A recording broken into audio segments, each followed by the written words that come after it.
jail but been remanded all my life. Teacher said I'll make it on the same day pigs will fly. So I'm with Komal. She is the coronavirus lead. She works for the NHS, and I've got her on our channel today doing a podcast just so we can talk about what's going on with obviously COVID-19. So hi Komal, first of all. Hi Mohit. You okay? Yes, thank you. How are you? Yeah, not too bad, not too bad. Still got your NHS little badge on, I see. Yes, obviously. So always in the NHS. Exactly. So you just finished then? So I literally just logged off actually, just before I spoke to you, which is why I was a little bit delayed. But for me, like every day varies at the moment, so it just depends on how much is coming up on a day-to-day basis. Jesus. And literally the time is now what? 10 to 7, so that's absolutely crazy. And you started at what, 8:30, 9 o'clock this morning? I started at 8 this morning. 8 o'clock this morning. So you're doing hard yards at the moment, right? Yeah, so I would like to say office professional is how we're most called in the NHS. So you get frontline staff who are your doctors, your nurses, and anyone who's clinical. And then behind them you have kind of a set of managers and NHS healthcare professionals. Mm-hmm. We aren't clinical, but we kind of provide the management and consultation experience to those members of staff, just to keep things running per se.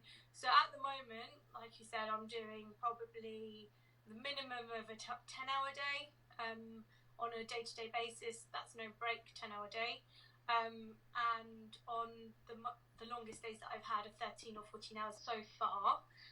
So the frontline professionals are obviously a lot longer than us. Jesus. They're a lot longer. They're there early mornings. They have to be there overnight as well. So it's a lot of pressure on them. So we have to do what we can to support them so that they can carry out their jobs, basically. God, that's crazy. Yeah, imagine if you're working 13, 14 hours, that means there's no time for families or anything at the moment for you guys.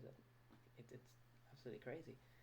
No, not at all. And key workers, kids are able to still go to school. Yep. To kind of support them in continuing their education while their parents are home. But as I can imagine, like it is for me in my household, by the time you're home, you're so tired, you don't really have a chance to check in on your family.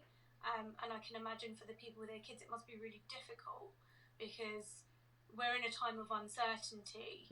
They can't probably really explain to their kids what's going on at the same time when they're working long hours, and they're facing it on a day-to-day basis. So it's the coronavirus is in front of them and they can see it, and then they have to go home to their families who are in the same level of uncertainty as the rest of the country and just carry on with their lives. God. So this pandemic, COVID-19, obviously, is it as bad as we think it is? I'm going to be completely honest with you, Mohit. You have known me for a while. Yep. You have had me on social media. You know that about 3 weeks ago I made a bold statement and said this was going to be nothing. Okay. And that was me as a healthcare professional working in this thinking this was going to be nothing, because I personally didn't think that this is what was going to happen. And I think a lot of people in the NHS felt like that. Sure. And 3 weeks ago we were all in a similar position where we thought this isn't going to spread as widely as it has. This isn't going to make it across the UK as quickly as it has in other countries. Mm-hmm. And I don't know why we thought like that. Maybe it's something about being British, I'm not sure. We just think that nothing ever happens to us. But none of us thought it was going to happen. On a professional note, I only started working on coronavirus, I would say, beginning of last week. Sure. So it's been going for about a month now in the UK. And it became a problem last week, and that is when it really hit. And at the beginning it was manageable, and it was manageable numbers, which is why people thought that it wasn't going to spread and it was going to be contained. Mm-hmm. But it hit so fast that none of us saw it coming. From the discussions that I have on a day-to-day basis, some of the professionals that I work with have estimated that this isn't at its peak at all. And it's most probably going to be at its peak at the end of April or beginning of May. So we still have a long time to go. Still a really long time to go. That's crazy, yeah, because I obviously see on the news or on social media, you see the little graph that always pops up, that Italy have hit their peak, China obviously had hit their peak as well. So you think we're nowhere near the peak at the moment? Yeah, no, not at all. And I know that there's been a lot of talk and conversations about what the UK government has done, and the reason why I know that Boris didn't strictly use the word lockdown. It's been quite loose and it's been gradual. And I think, from my opinion, from working in healthcare, I think there has been a reason for that. And I think the reason for that is because we're not at the peak yet. Right. And I think once it gets to the peak, they want to make sure that the public is thoroughly prepared and that it doesn't go from 0 to 100 from being able to go out and have the freedom to absolutely not being able to do anything. They're trying to prepare the country from that, is what I'm getting from the way that they have been working around it. Okay, so obviously you touched upon lockdown there. What is the key difference between social distancing that we've obviously been doing at the moment and lockdown? Okay, so this is the key mistake that people make. We are in lockdown, we're not in social distancing. Okay. I think that there was confusion because Boris's speech didn't actually say the words lockdown. Yeah. And I think he was reluctant to say the words lockdown because the UK has always been quite a free country. We haven't really operated in the same way as other countries. In terms of our military operations, in terms of our police operations, we've been a bit more process than we have been about strict authority and not allowing people to do things. Sure. So I want to start by saying that there are three kind of key like words or phrases, should we say, around coronavirus that have been used a lot, and that's isolation, lockdown, and social distancing. Yeah. So to start with isolation, there are two types of isolation. There is a 7-day isolation period if you are displaying symptoms. So that is a cough, a cold, sneezing, flu-like, anything that you might think is normal flu, that you are in a 7-day isolation. Right, okay. If you're in isolation, you should not be in contact with anybody else. And you should stay within your own home for 7 days. 7 days, okay. Yeah. Past that 7 days, should you still be displaying symptoms, that would suggest you might have coronavirus. Okay. You would then be asked to self-isolate for a further 2 weeks. Right, okay, so 3 weeks in total so far. In total. Okay. Yeah. So that's just ensuring that you do not infect absolutely anybody else. Now, with the rise in numbers, that is why we can't test every single patient who has a cold or flu, because it's so common to get cold or flu. There would be literally one NHS member of staff, clinical and non-clinical, to each person who comes up with flu or cold symptoms. So we would not be able to do anything else apart from test people, which is why they've stepped down on the testing, because there's such high numbers. So how will you find out then if you do have coronavirus? How can you go and get tested then? Do you have to wait 3 weeks and then? So it's really difficult. So in the community at the moment, so if you're at home and you're young and you're well, so say if me or you got it, and we have no underlying health issues, we would simply have to wait it out. Just because we have no underlying health problems, we are at a very low risk of it developing into anything further. Okay. If for any reason we had breathing problems, felt like we couldn't breathe, felt like we couldn't perform day-to-day tasks, we're finding it really difficult to function, there is a 111 hotline specifically for coronavirus. Sure.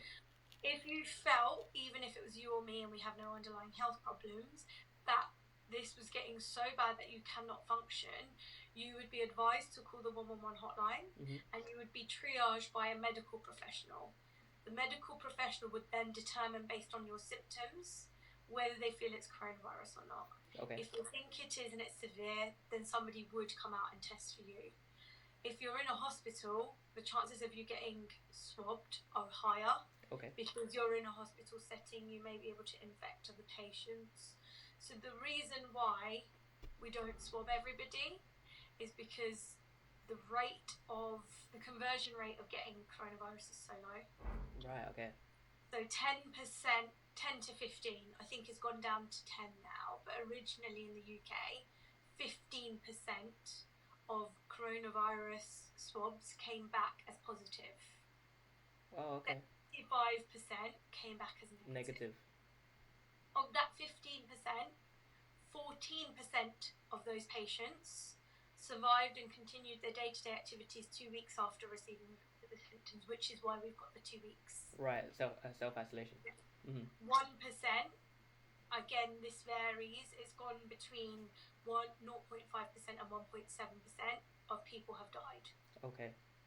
So it's a very, very low mortality Minimal, rate. right? It doesn't mean that that makes it okay and that there shouldn't be a cure. There definitely should be, but it just means the amount of work that it would be for NHS professionals to swab every case that came across when we're seeing that 85% of the cases were negative. Mm-hmm.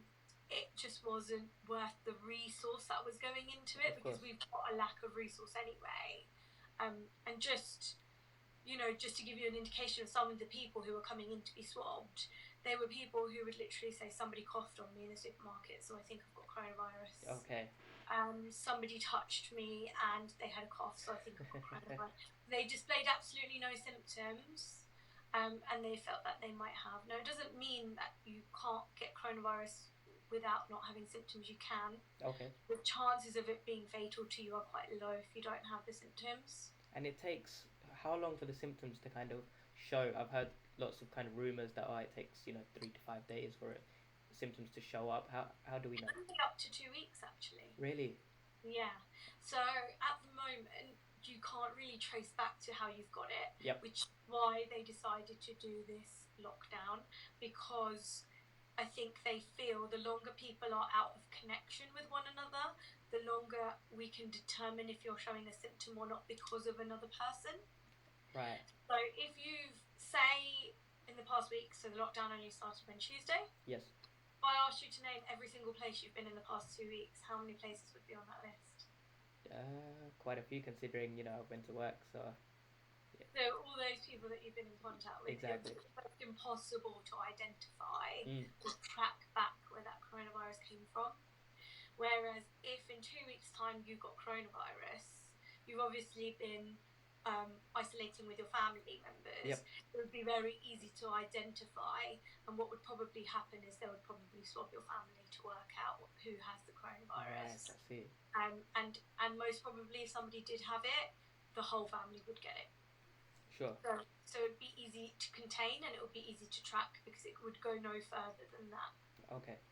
And in regards to that, obviously, we've heard that, so if, for example, my sister did have it in the family, it stays on surfaces, it stays on skin for how long?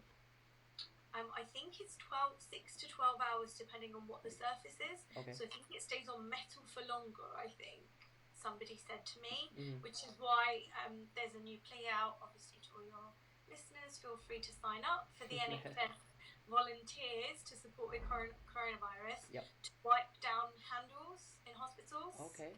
Because they're metal.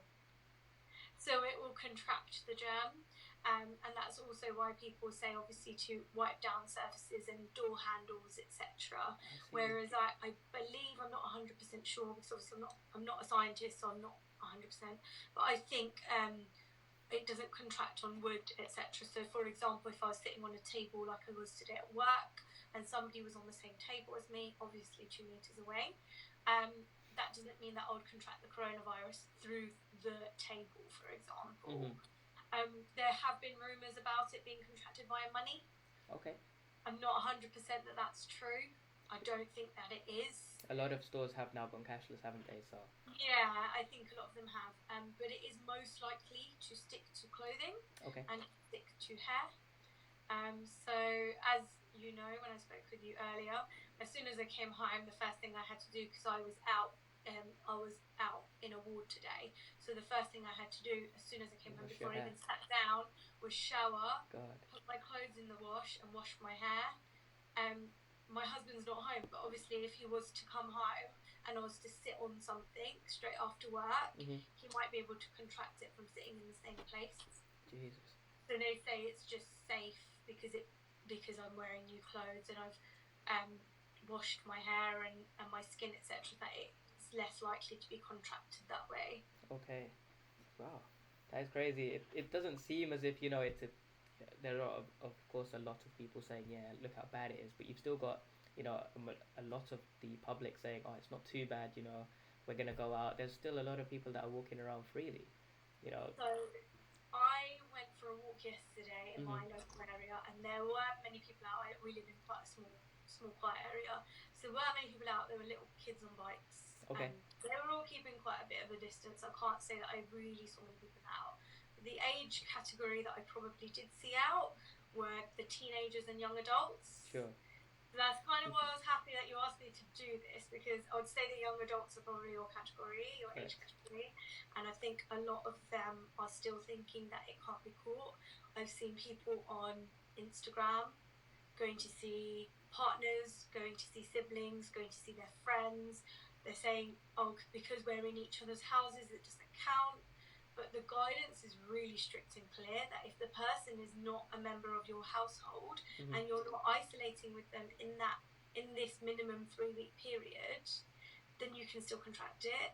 So if you travel from your home, say for example, and you get in your car, Yep. and you travel to a friend's house, your car has not been cleaned. Okay. Anyone may have been in your car for like the past week, month, year. Correct. Yeah. Unless it's been specifically deep cleaned every single time you've been in and out of it. Sure. It's still some level of germs that are probably in there. Okay.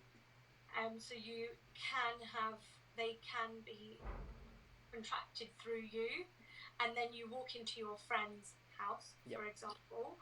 Your friend may have a family member who works in the NHS, or who's a shopkeeper, or who works in a bank. Like we said, key workers are still going to work. Yes. And in most households, I would say there's a minimum of one key worker. Agreed. Yep. Many. So they're going in and out. And for example, you don't know, because you don't live in that house. You don't know if their mum is a nurse, if she's come home and washed her hair and cleaned her clothes. So you could get that. Then you go back in your car. Yep. And you go home. And your mum is older, she might have some underlying health issues, or your dad is diabetic, or you've got a sibling who's got underlying health issues, and then you pass it on to that person. And say your sibling is 9 and still goes to school.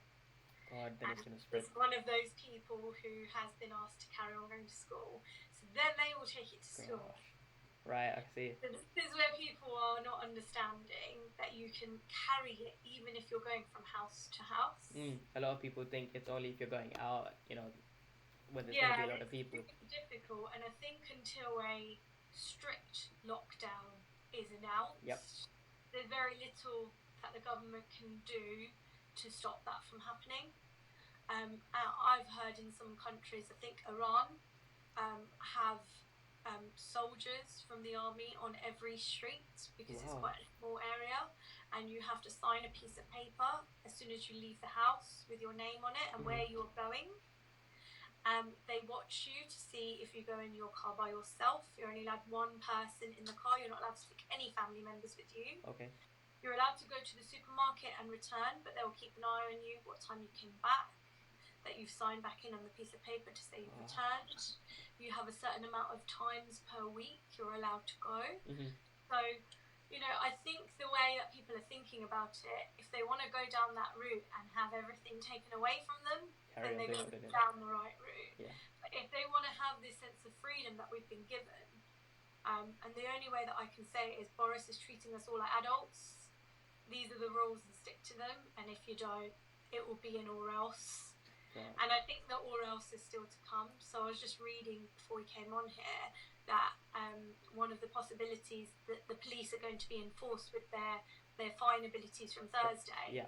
And it started off as £30, but now they're saying it could be up to 1,000. 1,000, yeah, I've heard, which is crazy. So listen, guys, if obviously you want to be stuck at home completely, if you don't want to be able to go out anywhere, if you want to have to sign pieces of paper, literally, to leave your house, carry on doing what you're doing. If not, if you still want the freedom, then yeah, please do stick to Boris's rules. It's the main thing. You know, we've got a professional here saying that as well. So please do listen. It is a lot more serious than we think it is. That's for sure, right? Yeah, I totally agree. It definitely is serious. I think it would be... I know that it was hard for everyone to take serious in the beginning, but I think my professional opinion for everyone would now be, and a plea from everyone in the NHS would be to please follow the guidelines. Because like Mohit said at the beginning, we're working flat out, and eventually we're all going to get tired as well. And the longer people don't comply with the rules, the longer this situation is going to go on, and then eventually you'll be left with very limited safe discharge staff in the NHS. So it's not going to get any better.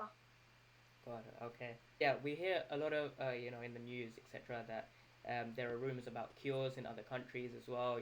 Some sort of vaccines that are working on other people.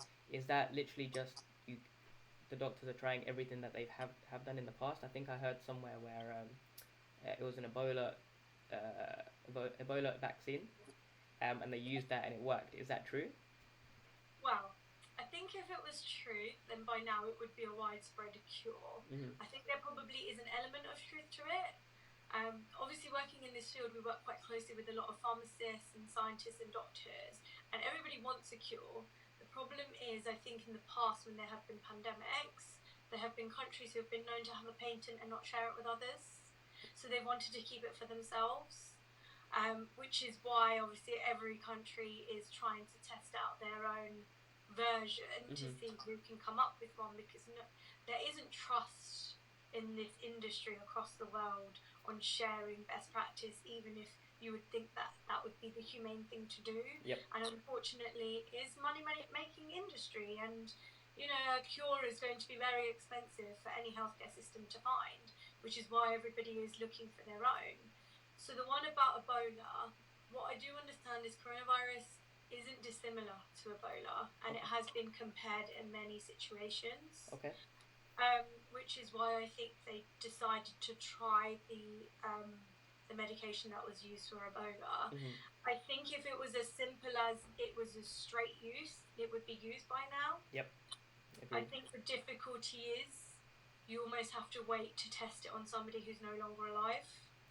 I see. Okay. Because otherwise you would be testing on a positive corona patient who may have an ability and a chance to recover without the medication, and you're putting their lives at risk by trying a medication that hasn't yet been approved to work against it. So I think, we've only been in this in a month in the UK. Obviously it started in November 2019. Mm-hmm.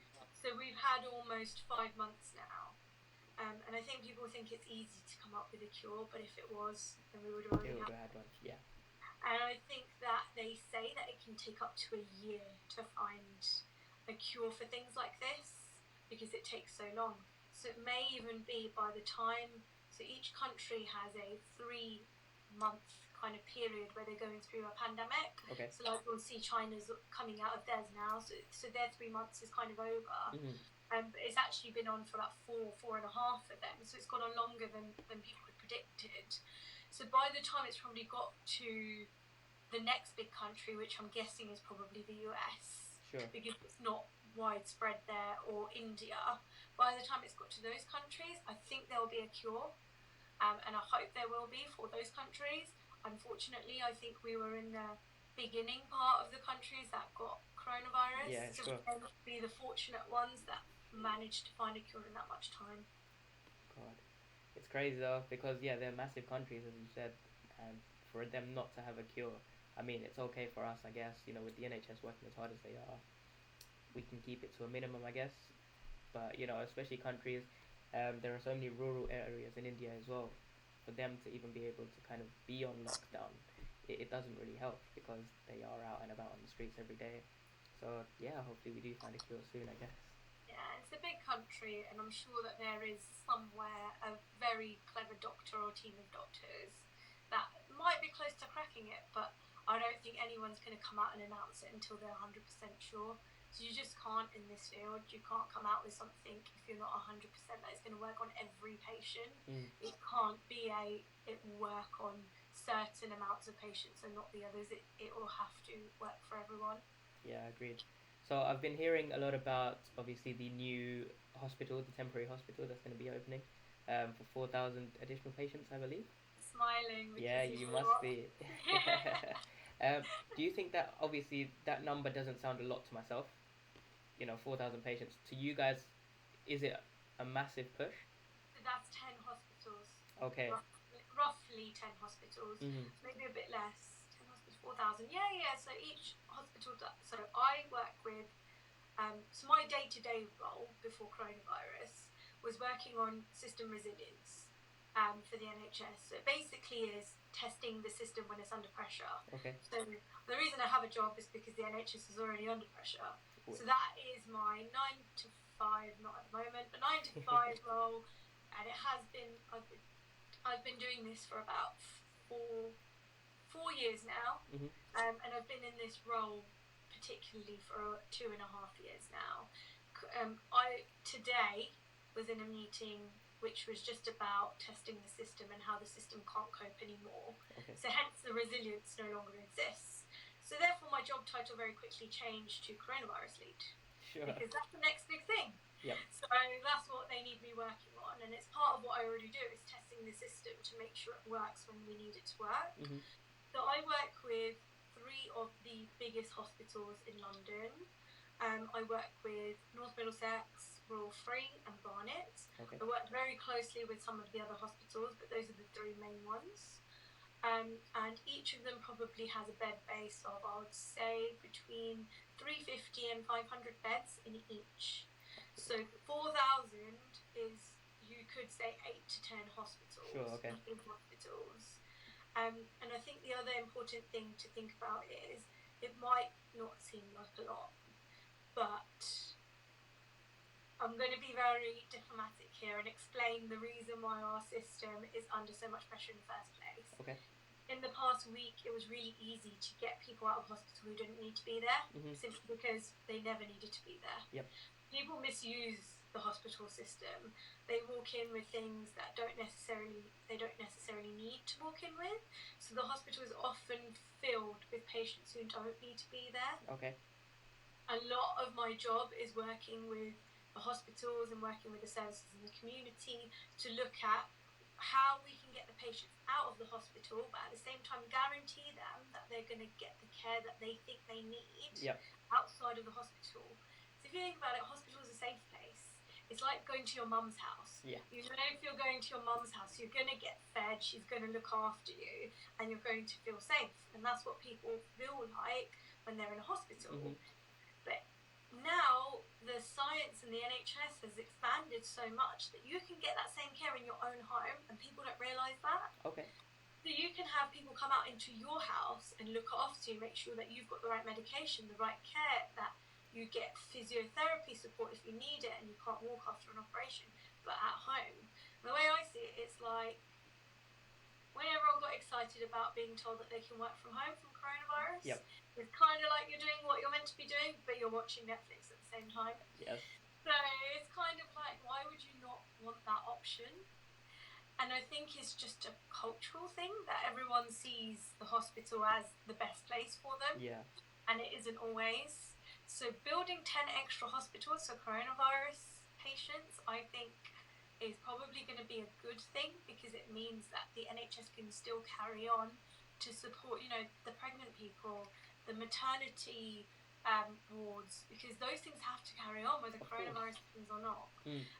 So one of the pieces of work that started to happen this week is that a lot of hospitals have started to outsource and move those wards out of their usual hospital, because it's just not safe for a pregnant person or a cancer patient to be in a hospital where there might be widespread coronavirus. So they've started to redeploy those wards, which means that they can get those care elsewhere. So like Gosh, for example, is well known as a kids hospital. So they've redeployed kids services specifically to Gosh for London, so that all of those cases go to that hospital. It's a place for them. And they'll probably start to do the same for cancer and maternity. So then the hospitals can be used for these coronavirus patients, and then the XL one, which is being built, will obviously be purpose built for coronavirus. And one of the projects that I'm actually working on is the same thing, but locally to the area that I work in, is a ward specifically dedicated to coronavirus patients, because the issue isn't when you've got coronavirus, the issue is after you've got it, how do you get somebody to go back to their own home if they've got people that are at risk in it? Or how do you get them to go into a nursing or a care home, you can't force them to take a patient that they don't want to take, and they Mhm. won't if they're positive coronavirus. So there almost has to be somewhere for these patients to go. You Yeah. can't just leave them and out on the street inevitably to fend for themselves. And it's going to take them a while to kind of adjust to that part of the system, because it's a whole new thing for the NHS. Yep. So it might not sound like a lot, but I think in context, it's enough for now. Okay. I think there would probably be a review in a few weeks to see if that is right to the demand numbers. But just on the demand, so I said to you earlier that 10 to 15%, for example, get coronavirus. So I did some quick calculations earlier. So we've got our population in the UK is 68 million. So the UK rate of positive at maximum is 15%. If every single person in the UK was tested for coronavirus and 15% had it, that would mean 10 million 200, I can't even say it, 10 million 200,000 could get coronavirus. Jesus. But out of that, remember, only a small percentage would be fatal. Yep. So out of that would be fatal. That would be 173,000. Okay. Yeah? Yep. They wouldn't all get it all at the same time.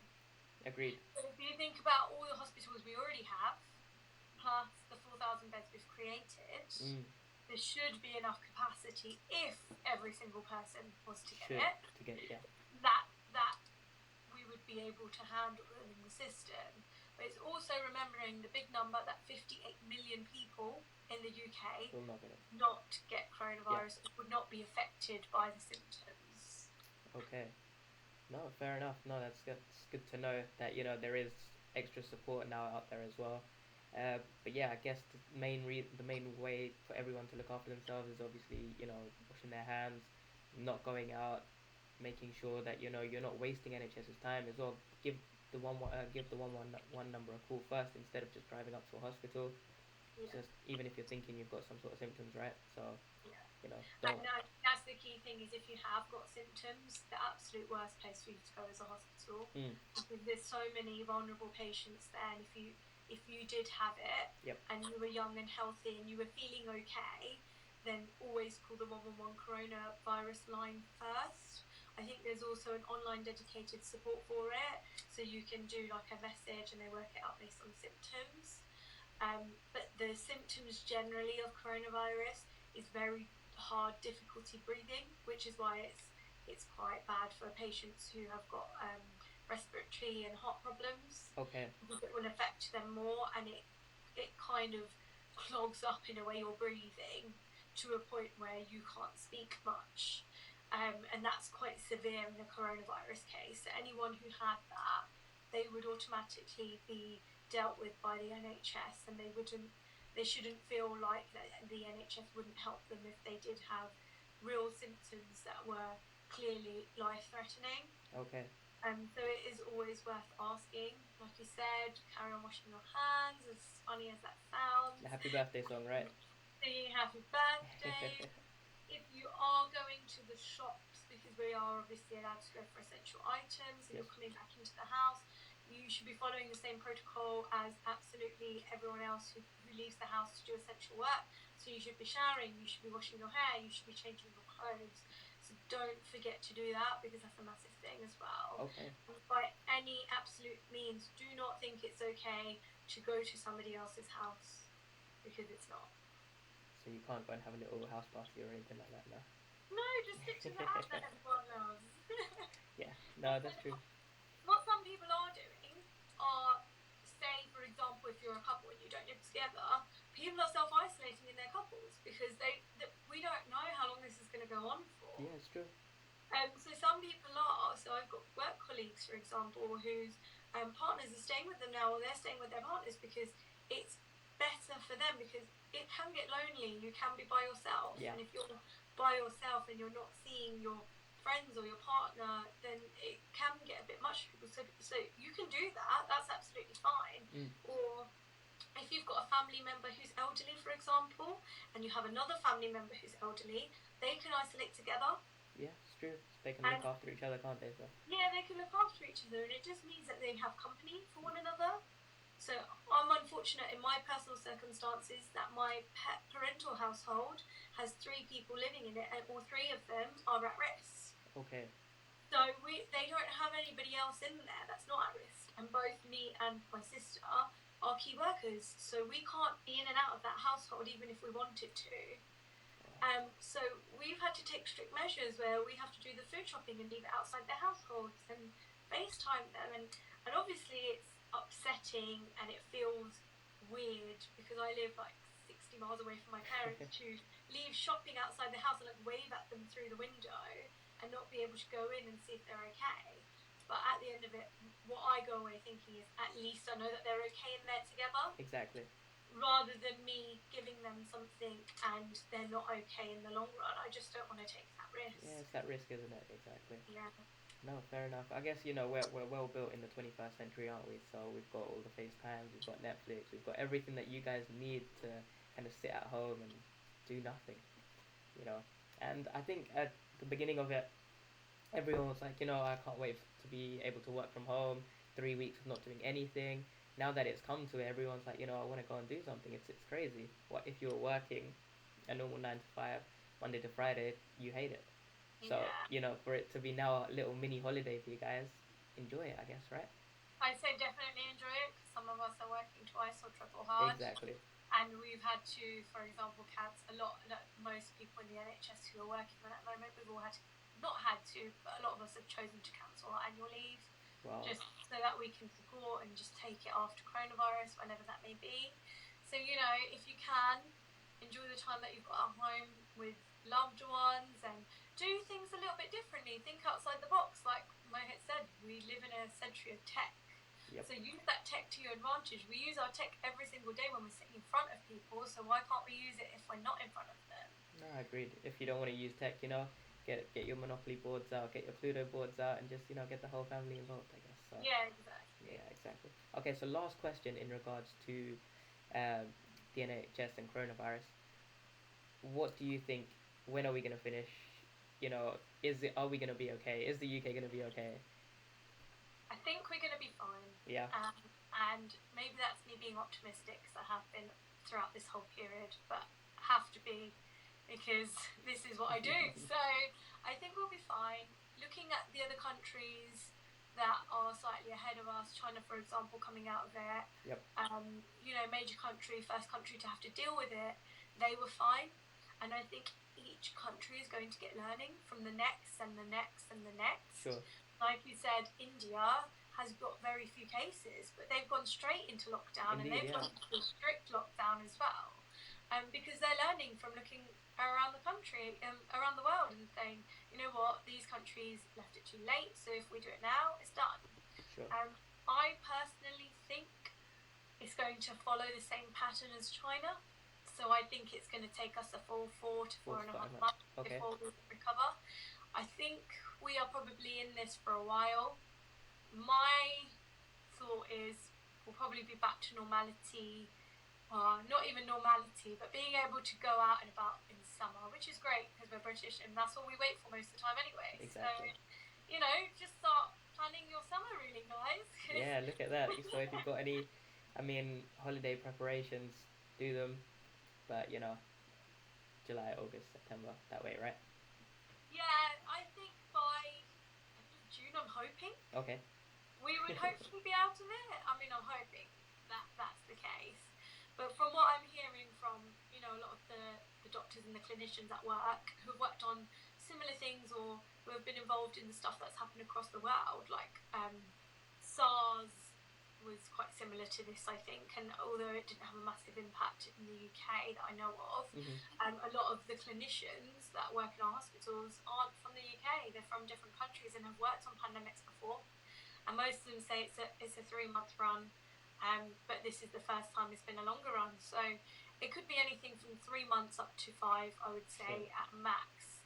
I think the only thing we can do really is take it week by week, and just savour until it is a strict lockdown what we have got. So our once a day exercise and you know, being surrounded by our families and being able to go to the shops to go get food because, like I said, some of the other countries don't have that luxury at the moment.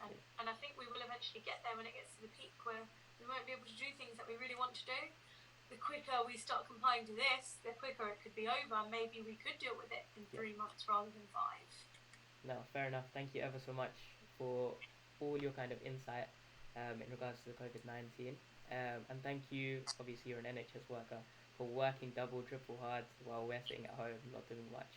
So I do appreciate it, and I'm sure everyone else does appreciate you, all you guys, and how much you are working as well.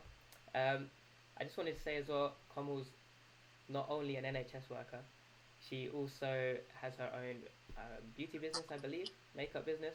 Yeah, Hair and makeup. Yeah. Yeah. Okay, perfect. Hair and makeup, and yeah, that's called Coco Beauty, I believe. Yeah. Yep. So I'll obviously leave a link down in the description down below, so you guys can go check her out. I'm assuming you're not doing too much of that at the moment because of how much you're working. Events are cancelled, and obviously social distancing. I can't really be 2 meters away from my clients' faces. Yep, exactly. But just to kill the time and just to get my mind off of it a little bit in between work, I'm going to try and think differently about what I could do. So I'll probably be doing a few more videos over coronavirus and virtual. I do some virtual teaching and lessons, so I'm probably going to, I do those monthly, I'm probably going to bring that up a bit. Okay. Just to keep my sanity up as well. And then you post them on Instagram, YouTube, everywhere, right? I post them on Instagram. I've come off YouTube now. I just wasn't using it as a platform that much, so Instagram is the place to be. Instagram's the way, no problem, that's fine. But yeah, no, so hopefully if you guys ever need a hair or makeup artist in the future, before your events all come back into play in June, July, August, hopefully when we're out of this pandemic, I do recommend, obviously I'm a guy, so I'm not sure if my recommendation is going to come out as well, but, you know, go check out her Instagram channel, and yeah, hopefully you'll enjoy it, that's for sure. Thanks, guys, and you know that I'm hygienic because I work in the NHS. Exactly, yeah, so there's no coronavirus there, that's for sure. But yeah, no, thank you ever so much, Komal, for your time. I do appreciate it. Thanks for having me. No, not at all. And yeah, you better get to bed now. It's 7:30, so you know. Mitesh is about to come home. Better go make dinner. Oh God, look at that. See, so it's working, making dinner, everything. Yeah. Crazy. Okay, but thank you ever so much for your time. Take care.